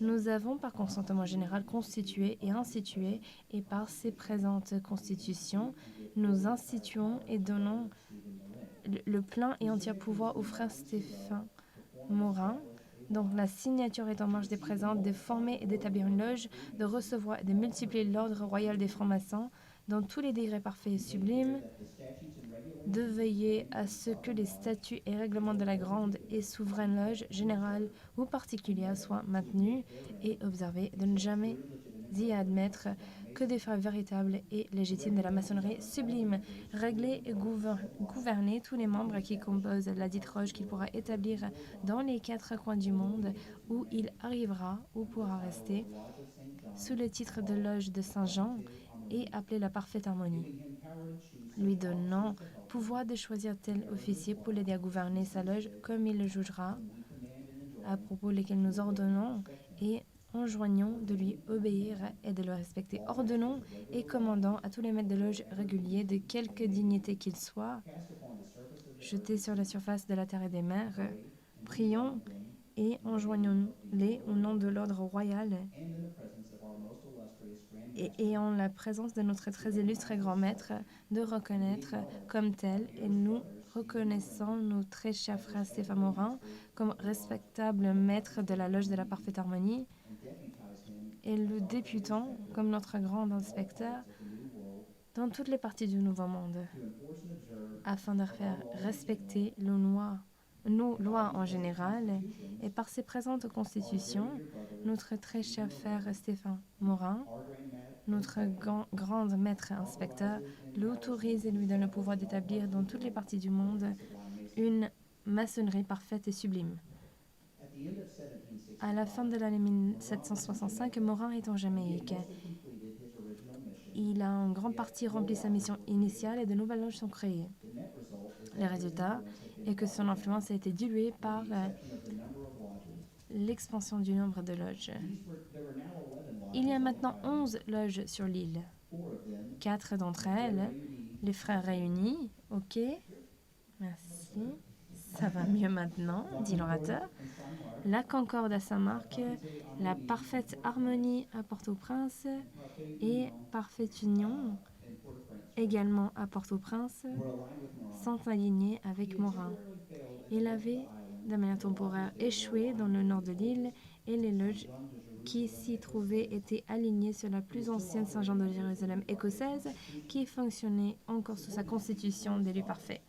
Ses filles Parfaite Harmonie à Cap-Français, ainsi que sa propre fille, l'étroite Union à Grosmorne et la double alliance à Fort-Dauphin, l'amitié indissoluble de Léogane avait directement contacté la Grande Loge pour éviter la destruction. Le choix des hommes de Jacques Mel et Édouard Stuart de Cap-Français ne sont affiliés à aucun des deux camps, mais ce dernier est considéré comme clandestin et sur le point de disparaître. L'année suivante apporte encore plus de changements et de conflits.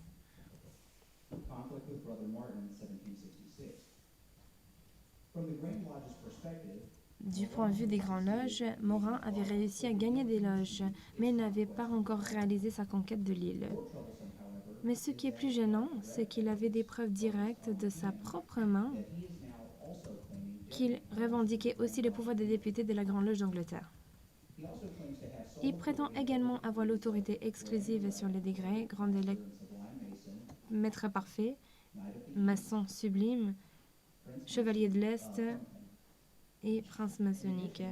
En outre, il avait fait au moins 2 députés, Bertrand Berthommieux pour Saint-Marc, Martin Berendoag pour les Quais, et avait donné une constitution à François-Ignace de Villiers-Deschamps à Port-au-Prince afin d'établir une loge de perfection à Brest en France, bien en dehors de son théâtre sans sa juridiction. Le plus alarmant est qu'il crée des corps de loge entièrement nouveaux, comme en témoignent les listes de membres au quai de 1765. Tous ces faits, considérés ensemble, conduisaient à la révocation comme député le 17 juillet 1766. Et je cite, le frère Martin, membre de la Grande Loge de France, obligé de passer en Amérique, donne sa démission. Pour récompenser son zèle et son travail, la Grande Loge lui donne le d'inspecteur des loges en Amérique et révoque les pouvoirs prétendument donnés en la même qualité au frère Morin, attendu que ce dernier répond mal à la confirmation de la Grande Loge. Martin arrive à l'improviste à Saint-Domingue pour affaires et visite les 3 loges du Cap Français et constate qu'elles sont toutes irrégulières car elles n'ont pas été constituées par la Grande Loge.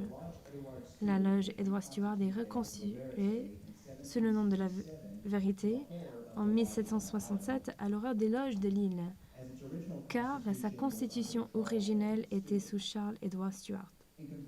En comparaison avec Morin, on peut à peine le considérer comme un grand député. Morin réside en partie à Port-au-Prince et a de l'influence partout dans l'île grâce à son réseau de députés. Martin, au contraire, réside très brièvement au Cap Français et rentre rapidement en France en déclenchant un conflit. Il fracture des bases posées par Morin, isolant la Vérité au nord et l'Amitié indissoluble au sud, qui sont désormais entourées de loges hostiles. Cet isolement a renforcé la détermination à corriger cette erreur. L'ordre des princes sublimes du secret royal 1767-1775. Morin n'avait vraisemblablement pas l'intention de construire un système de haut grade en dehors de la sphère de la Grande Loge de France, mais plutôt en son sein, et il s'est donné beaucoup de mal pour les informer précisément de ce qu'il faisait afin de placer les loges de Saint-Domingue sous leur contrôle. Sa décision d'engager dans la voie de la souveraineté locale est le fruit d'une nécessité. Tout d'abord parce que c'est la Grande Loge qui l'a abandonné et non l'inverse, et ensuite parce que les travaux de la Grande Loge étaient en sommeil, par conséquent leurs pouvoirs administratifs ont été dévolus aux organes locaux. De son point de vue, il avait constamment travaillé à la propagation des hauts degrés depuis 1745 et sa vision d'un Saint-Domingue maçonniquement unifié s'était en grande partie concrétisée. Les archives historiques ne montrent pas de séparation claire entre son travail pour les élus parfaits et son travail pour la Grande Loge et apparaît plutôt comme une suite d'actions.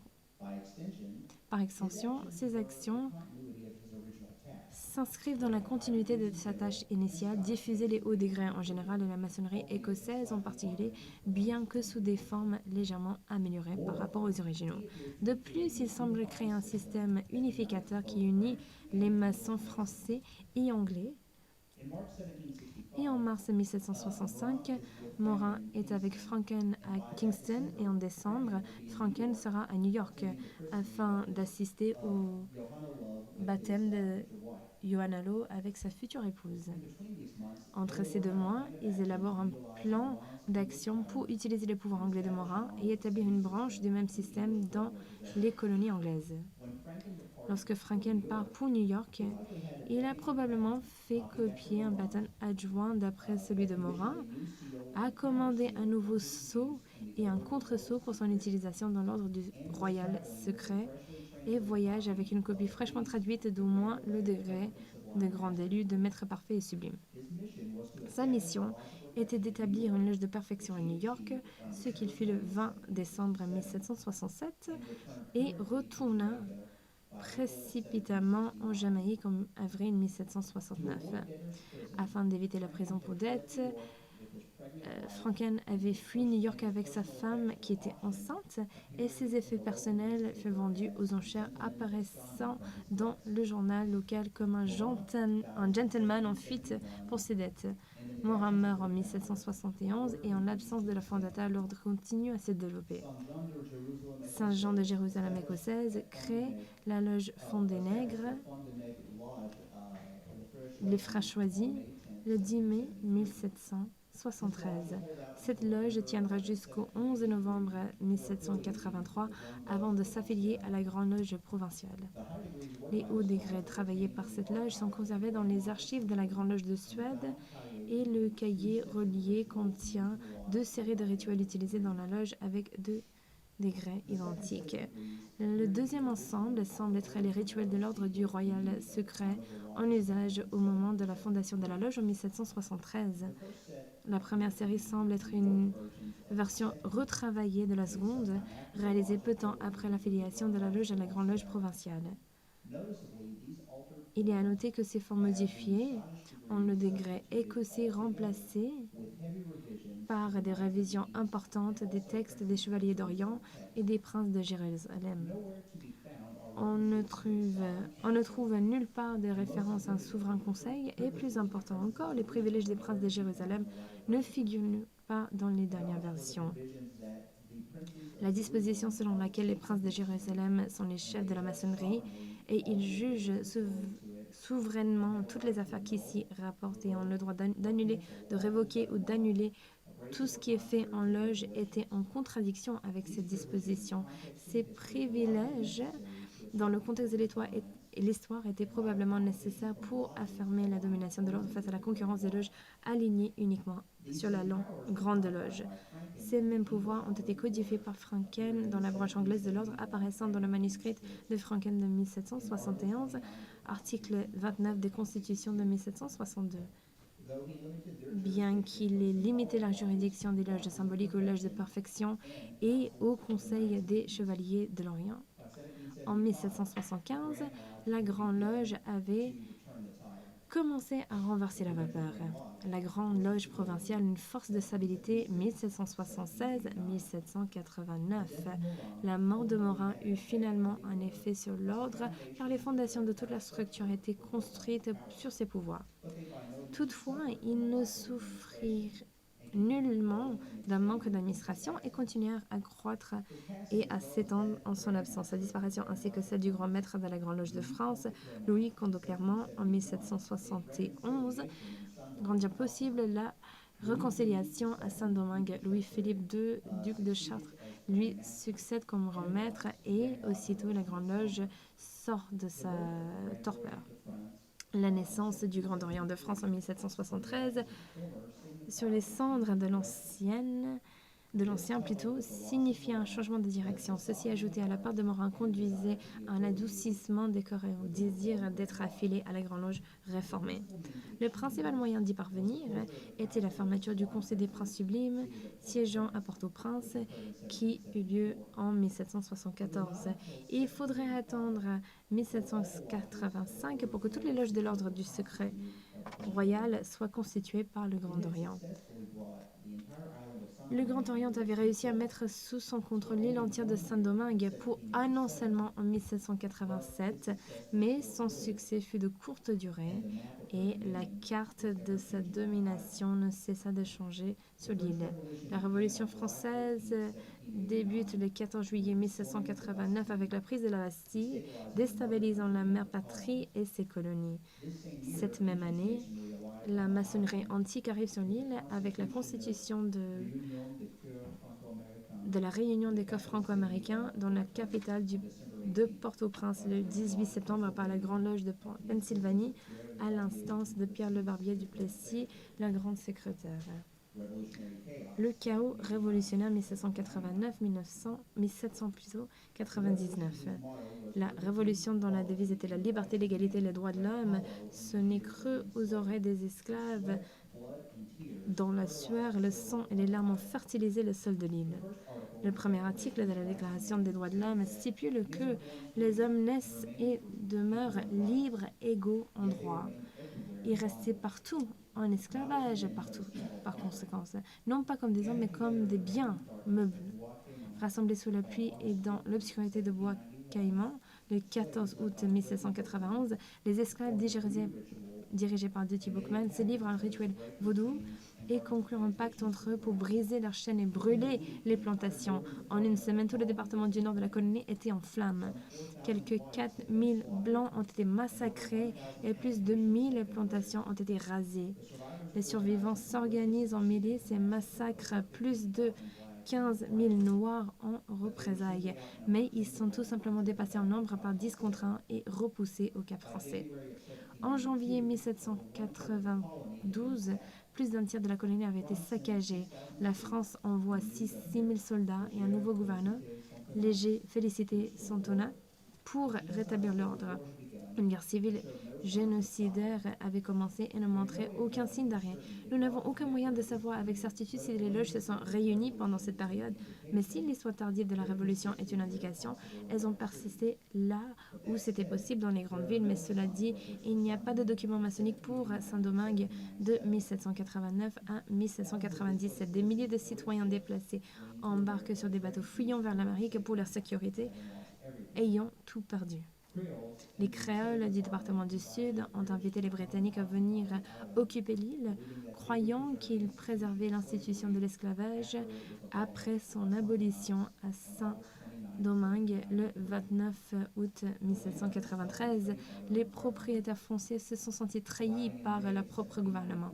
Arrivée en mai 1794, l'occupation britannique s'est avérée largement inefficace car elle était trop peu nombreuse et totalement décimée par la fièvre jaune. L'Espagne entre brièvement dans le conflit depuis sa moitié de l'île et connaît un sort similaire.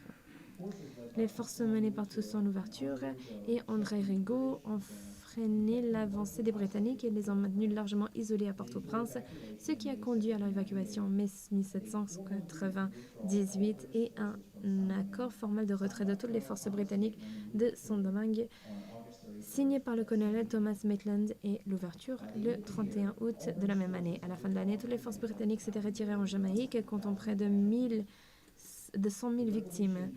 La révolution commence à se calmer, les chefs rebelles se replient sur eux-mêmes et se battent entre eux pour le contrôle, l'ouverture sortant donc vainqueur.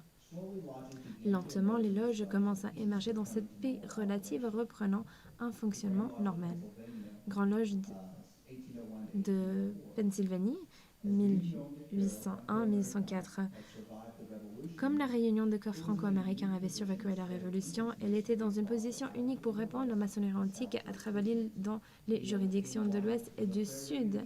Étant alignées avec les Frères Réunis et la Concorde, ces loges ont été reconstituées numéro 88, les Frères Réunis, et numéro 89, la Concorde par la Grande Loge de Pennsylvanie, le 4 mai 1801.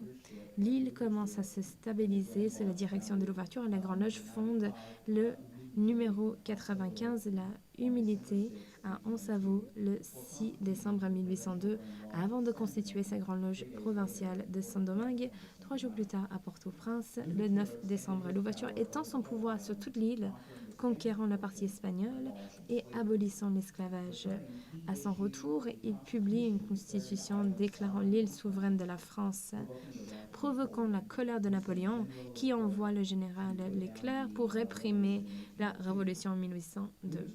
L'ouverture est amenée par la ruse à signer une trêve, mais il est emprisonné et renvoyé en France, où il meurt dans sa cellule. Au départ, Jean-Jacques Dessalines succède à l'ouverture et se bat pour les Français, mais il se retourne contre eux après avoir appris le projet de réintroduction de l'esclavage en Martinique. Les Français doivent faire face à un assaut final des forces rebelles et se sentent complètement décimés par la maladie et les combats acharnés faisant disparaître le général lui-même. L'évolution des rituels. Malheureusement, il n'existe aucun exemple de degré symbolique de Saint-Domingue de 1740 à 1774. Les premières loges étaient alignées sur les élus parfaits de Bordeaux. Elle-même, donc cette même loge rattachée à la loge symbolique l'anglaise, affrétée par des maçons anglais et irlandais en 1732. Elle utilisait le même rituel que l'Angleterre, étant donné que tous les minutiers de cette loge sont en anglais jusqu'à ce que le comte de Clermont devienne le grand substitut du grand maître. À Saint-Domingue, cependant, les loges écossaises parfaites étaient rattachées à des loges Saint-Jean déjà existants, ce qui ne permet pas de dire avec certitude quel rituel était utilisé dans leur loge, faute de preuves définitives. Les loges de Saint-Domingue ayant reçu des constitutions émises par plusieurs autorités maçonniques, une variété de degrés symboliques ont été conférés au cours de la vie de la colonie. 4 grandes loges ont fondé les loges symboliques de 1774 à 1804, chacune avec son propre rituel. Toutes ces influences rituelles sont liées à l'évolution et lorsqu'elles sont combinées avec des degrés antiques, elles contiennent tous les ingrédients nécessaires pour composer le Guide des maçons écossais de 1804. L'arrivée du rite français par le Grand Orient a marqué le début d'une période de stabilité, de paix et de prospérité qui a véritablement été le calme avant la tempête. La révolution haïtienne bouleverse la colonie et rompt les anciennes associations. Les luttes révolutionnaires font place aux loges qui cherchent une nouvelle reconnaissance auprès des anciens de la Grande Loge de Pennsylvanie ainsi que du rite écossais philosophique de Paris. Ces loges maçonniques ont continué à travailler sérieusement jusqu'aux derniers instants malgré le chaos qui régnait devant leur porte. C'est dans ces métadonnées que l'on peut observer l'histoire maçonnique de Saint-Domingue en replaçant l'évolution du rituel maçonnique dans le contexte de ces différentes périodes pour aboutir à la création du rituel artisanal du rite écossais et répondre au pourquoi avec grande satisfaction.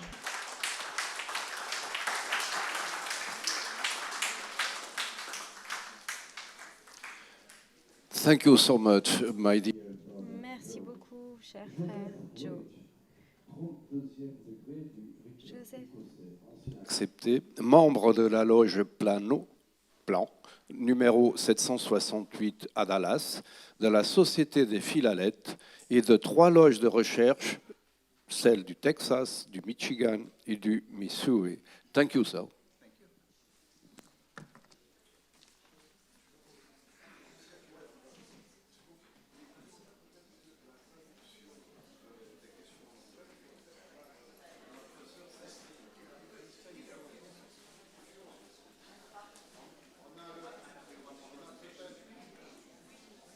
On a peut-être quelques minutes jusqu'à 16 heures, hein, si je ne me trompe pas, pour des questions, si vous en avez, dans la salle. Pour l'ensemble des conférenciers.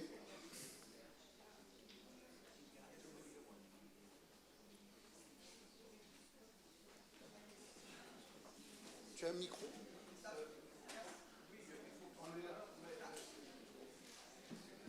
Qui m'avait demandé ? Oui, je vais poser une question, mais au préalable, puisque notre frère a évoqué tout à l'heure la période franquiste, je voudrais rappeler quand même qu'il y a presque 60 ans, un frère du Grand Orient de France, Delgado, a été garrotté par Franco et qu'on l'a un peu oublié.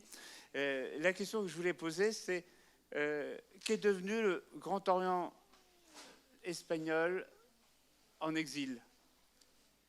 ¿Puede traducir el hermano? La traducción al español. ¿Qué ocurrió con el Gran Oriente español en exilio?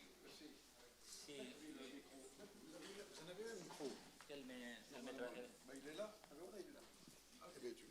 Él me traduce. Sí.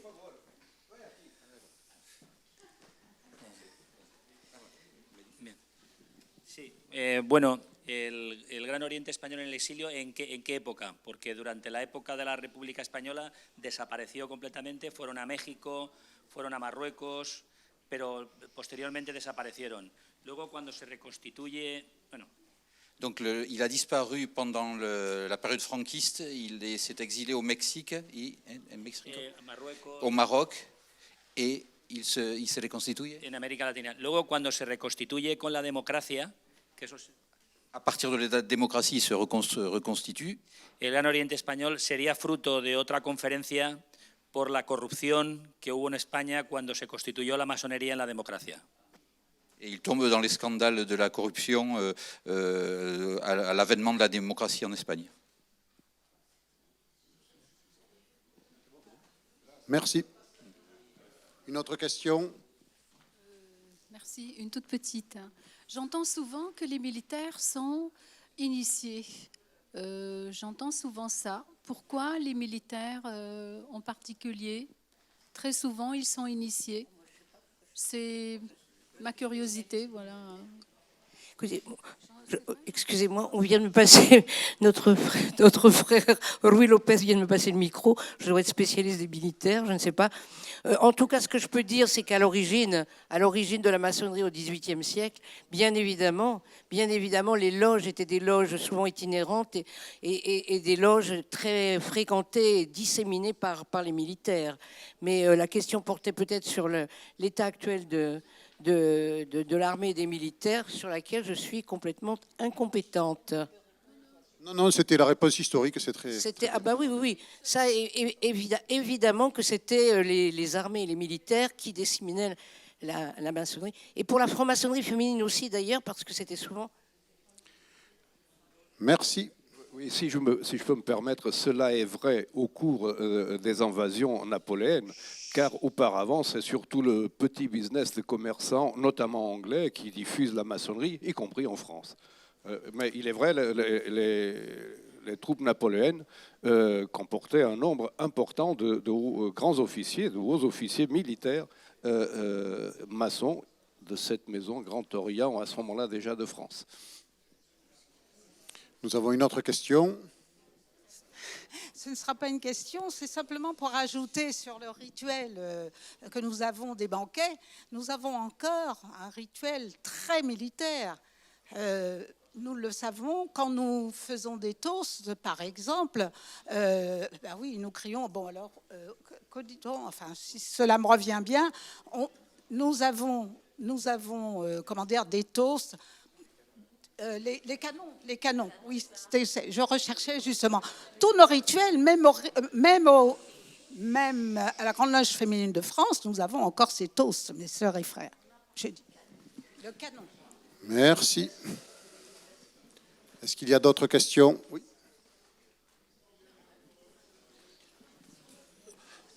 Vous avez évoqué la répression dont les frères portugais ont été victimes à la fin du XVIIIe siècle, début XIXe siècle. Je ne sais pas si la question avait été supprimée dans la justice portugaise, mais que leur est-il arrivé à ces frères qui ont été arrêtés et qui ont révélé quelles étaient les pratiques maçonniques? Ont-ils été condamnés et à quelle peine? Merci. Bien, à cette époque, la maçonnerie n'était pas un délit civil au Portugal, était un délit religieux. Bien, alors l'Inquisition à cette époque, ce n'était pas l'Inquisition 50 ans avant où on brûlait des personnes pour des hérésies. À cette époque, les pénalités étaient surtout des peines spirituelles. Les condamnés étaient emprisonnés dans un établissement religieux. Ils devaient faire ses orations pour expier ses peines. Il y avait aussi des pénalités financières très lourdes. Bien, parce que l'Inquisition était aussi une source de faire argent à cette époque.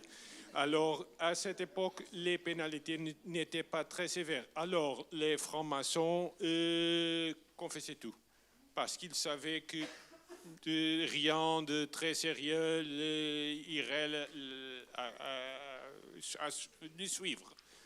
Mais le problème, c'est qu'ils n'étaient seulement persécutés pour être francs-maçons. Beaucoup de fois, ils étaient persécutés pour être suspects d'être jacobins, d'être révolutionnaires, d'être diffuseurs des idées importées de France. Alors, et ça, c'était plus sérieux. Ils pouvaient être emprisonnés beaucoup de temps. Mais à cette époque, c'est très différent de 50 ans avant où l'Inquisition, effectivement, brûlait des personnes et la torture était une des procédures du processus. Merci. Cécile? It's a question for Joe, actually. Une question pour Joe.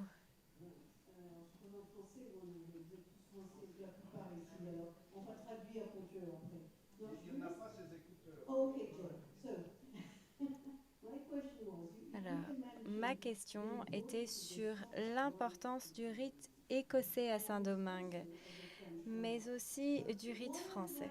Et j'aimerais comprendre s'il y avait une spécificité du rite français à Saint-Domingue. Est-ce que vous pensez que c'est une spécificité qui existait avant l'indépendance en 1802? Oui, bien sûr, c'est une des choses que j'ai dû retirer de mon article, mais le rituel français tel qu'on le connaît à Saint-Domingue, il y avait la loge Amis réunis et on a découvert qu'il s'agissait d'un exemplaire parfait de la Grande Loge de France de 1751. Donc c'est le premier rituel, comme on peut le lire dans le livre de Pierre Mollier, le rite français. Et en 1786, on a le rite français sur la vérité, la Grande Loge du Grand Orient. Donc c'est en 1788 et en 1787, il y a le rite français philosophique. Donc ces rites proviennent de cela et leur loge est à Saint-Domingue, à Jacmel. C'est important parce que c'est un des derniers ordres du secret royal. Donc on voit que à partir de 1774, on parle que du rite français. Puis la Révolution a lieu et les loges changent d'allégeance. Dans la partie nord, c'est les loges avec le rite français qui perdurent. Il y en a quelques-unes dans l'ouest, mais très souvent, il s'agit des loges anciennes. Et c'est la même chose avec le règne de Christophe et Dessalines. On a deux types ici. Au nord, le rite français et le sud et le ouest et la partie ouest, le rite ancien et le rite écossais philosophique.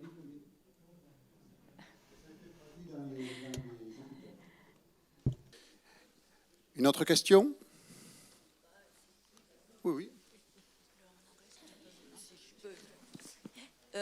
But what about... Mais qu'en est-il de l'esprit des Templiers français? Est-ce qu'il y a un lien?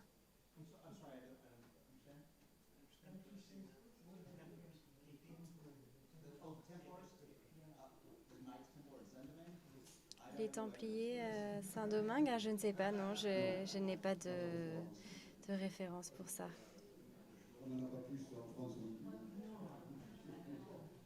Est-ce qu'il y a d'autres questions? Non.